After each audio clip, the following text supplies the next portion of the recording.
मारुततुल्यवेगं जितेन्द्रियं बुद्धिमतां वरिष्ठं वातात्मजं वानरयूथमुख्यं श्रीरामदूतं शरणं प्रपद्ये।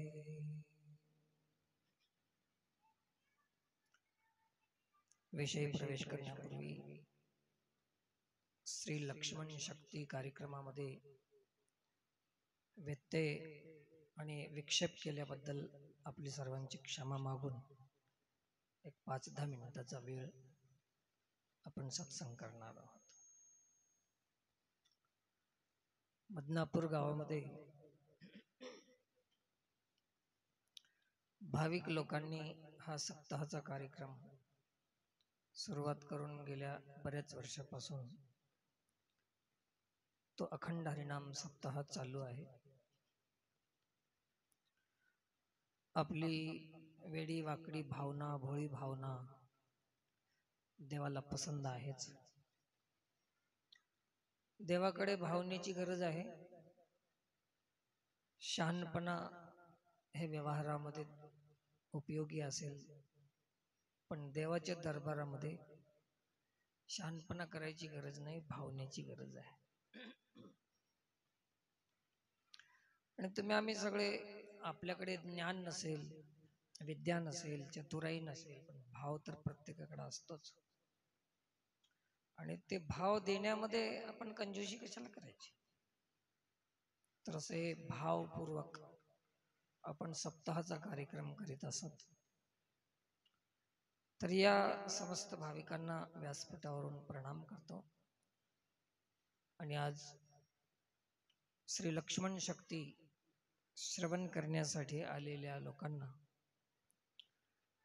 जे सांगण्यासाठी आलेत अशा समस्त महाराज मंडळींनाही माझा प्रणाम आहे.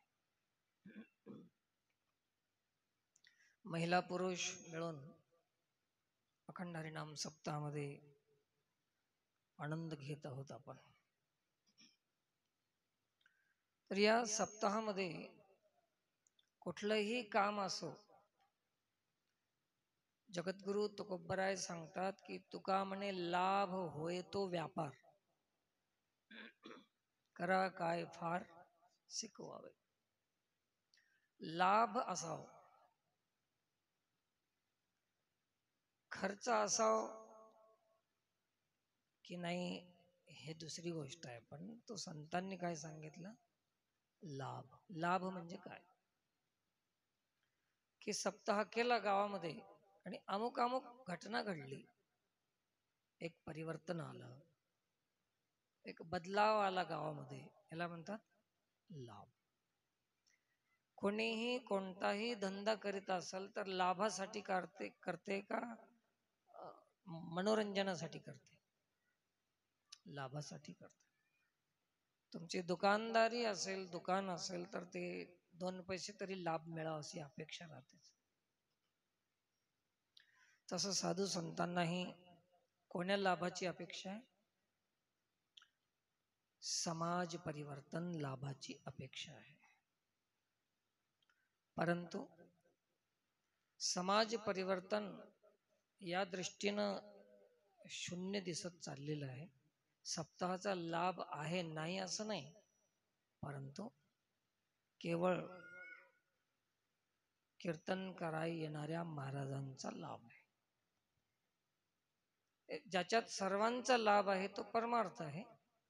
आणि ज्याच्यात एकाला लाभ होतो आणि एकापासून तो लाभ मिळतो, घाटा होतो एकाचा, एकाला लाभ होतो, तो व्यवहार आहे. परमार्थ म्हणजे सर्वांचा लाभ. परमार्थ हे प्रसाद आहे देवाचा, आणि तो प्रसाद, देवाचा प्रसाद जेव्हा आपण म्हणतो, तो प्रसाद एकट्यानं खायचा नसतो. वाटायचं राहते का एकट्यानंच खायचं राहते? वाटायचं असतं. दुसरी गोष्ट आहे, प्रसाद वाटायचा असतो का विकायचा असतो? परंतु सप्त्यामुळे परिवर्तन का येत नाही, तर वाटण्याच्या जागेवर विकणं चालू असल्यामुळे तो लाभ नाही. माझ्या बोलण्यातून मी काही ना काही स्पष्ट करून जातो कुठे प्रत्येक वेळेस. परिवर्तन परिवर्तन परिवर्तन नुसतं नावच ऐकण्यात आहे, होत का नाही त्याचं कारण एकच आहे की जसं करावं तसं न केल्यामुळे परिवर्तन नाही, लाभ नाही. मग माझे तुझे याची गती, आयुष्य गेले तोंडी माती. याच्यातच आपलं आयुष्य चाललंय.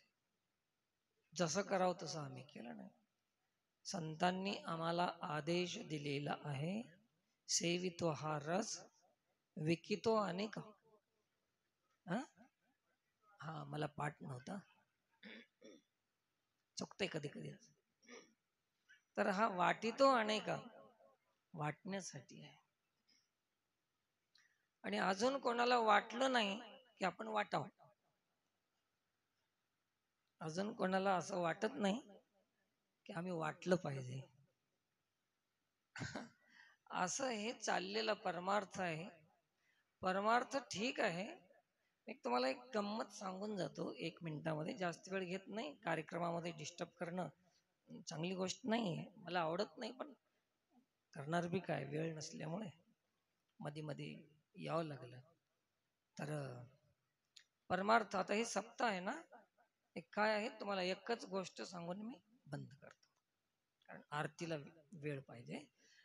दवाखान्यात गेल्यानंतर तुम्हाला दवाखान्यामध्ये डॉक्टर ते एक काडी लावते जिबी खाली, थर्मामीटर त्याला काय म्हणतात, बरोबर? थर्मामीटर म्हणतात, काय म्हणतात ते म्हणा तुम्ही, ते असे लावतात.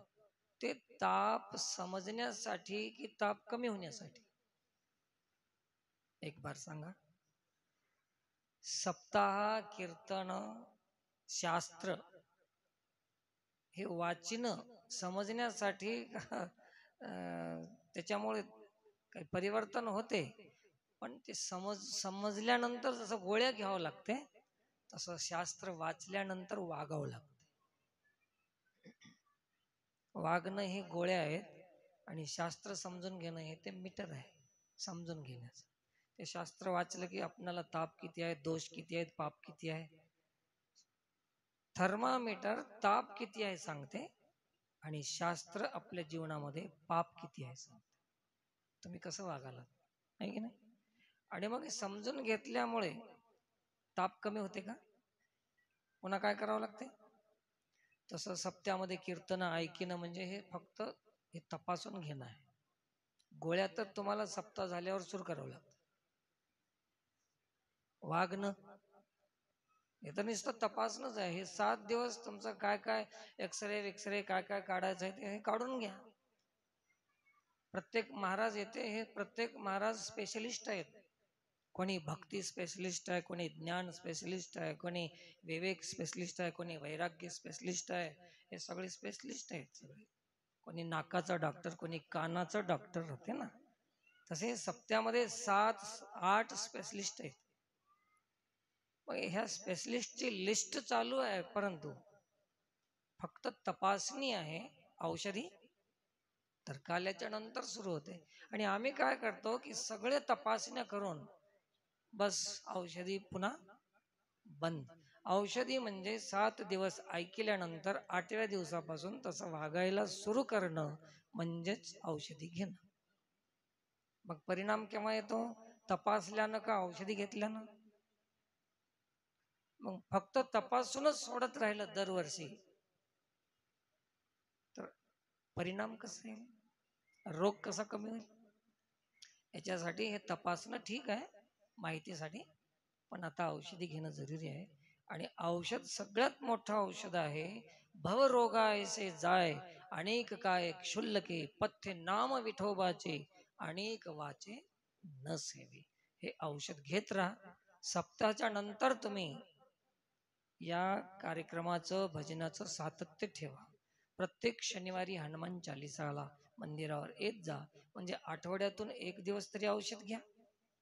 का नुसतं तपासत राहता? कारण की एमआरए काढला, फलानं काढला, मशीन मधून काढलं, हे 8व्या दिवशी तर तुम्हाला त्या मशीन मधून काढणं आहे कालेज. काय होते तपासल्यानं? तर औषधी घ्या. आणि खूप सुंदर असा कार्यक्रम तुम्हाला चालू आहे. संत मंडळींचा आशीर्वाद तुमच्यावर आहे, भजनी मंडळीचा आशीर्वाद आहे, गावातील समस्त गावकरी मंडळी सर्वांचं योगदान या सप्ताहामध्ये आहे. सर्वांनाच धन्यवाद. आणि जाता जाता तुम्ही औषधी घेत असताना पथ्य बी करणं गरजेचं आहे. तपासून घेणं एक, औषधी घेणं दोन, आणि महत्वाची तिसरी गोष्ट आहे पथ्ये. या तीन गोष्टी जर जमल्या जीवनामध्ये, मग परिवर्तन विचारायची गरज नाही, मग परिवर्तन आपोआप येणार. पथ्य बी पाहिजेच की. तर पथ्य काय आहे? तर आमच्या साधू संतांनी पथ्य सांगितलेलं आहे, परद्रव्य परनारी याचा धरी विटाळ. पथ्य तरी हीच दोन्ही जरी कोणी साधील, परद्रव्य आणि परनारी. आता औषध खूप भारी आहे, पण पथ्य त्याच्याहून कसं, पथ्याचा पत्ताच नाही. जे नको म्हणलंय त्याच्यासाठी कीर्तन, जे नको म्हणलंय त्याच्यासाठी सप्ताह, जे नको म्हणून सांगितलंय त्याच्यासाठी भजन. औषध आहे पण बरं, हे पथ्य कोण सांगितलं हो? नारायण महाराज. कोण सांगितलंय? कोणाचा अभंग आहे? मी लिहिलेला नाही. पथ्य तरी हीच दोन्ही जरी कोणी साधील. बाकीचे अजून बारीक चिल्लर चिल्लर पथ्य आहेत हो, वांग खाऊ नये, हे खाऊ नये, ते खाऊ नये, पण मुख्य पथ्य कोणते आहेत? परद्रव्ये परनारी याचा धरी विटाळ. तर काय काय सांगितले आता तुम्हाला? एक, तपासून घेणे सप्ताह, सप्त्याच्या नंतर भजन नामस्मरण करीत राहणे, औषधी घेणे, आणि औषधी घेत असताना पथ्य परद्रव्ये परनारी. इकडे भजन बी चालून तिकडे लुटायचं बी चालू ठेवलं. आक्रमण अतिक्रमण ह्या भानगडी जर करीत राहिलो तर पथ्य नसून औषधी घेतलं तर काही फळ मिळणार नाही. चला, तर अशी ही आपल्या इथं हे स्वास्थ्याचं शिबिरच आहे. भवसागराच्या रोगाचं हे शिबिर आहे 7 दिवसाचं. हे औषध घेऊन आपण सगळ्यांनी मुक्त हो, अशी सर्वांना विनंती करतो. आणि पुढच्या कार्यक्रमाला सुरुवात होईल. मला आपल्या सर्वांकडून आता रजा घेऊन मी पुढे प्रवासाला लागतो. आणि कोणीही पाया पडायचं नाही, तुमच्याच पाया पडतो. तुम्ही हे 3 कामं केलं तर, माझ्या पाया पडायची गरज नाही. तर असे खूप खूप धन्यवाद. पुंडलिक वरदे हरी विठ्ठल. श्री ज्ञानदेव तुकाराम पंढरीनाथ महाराज की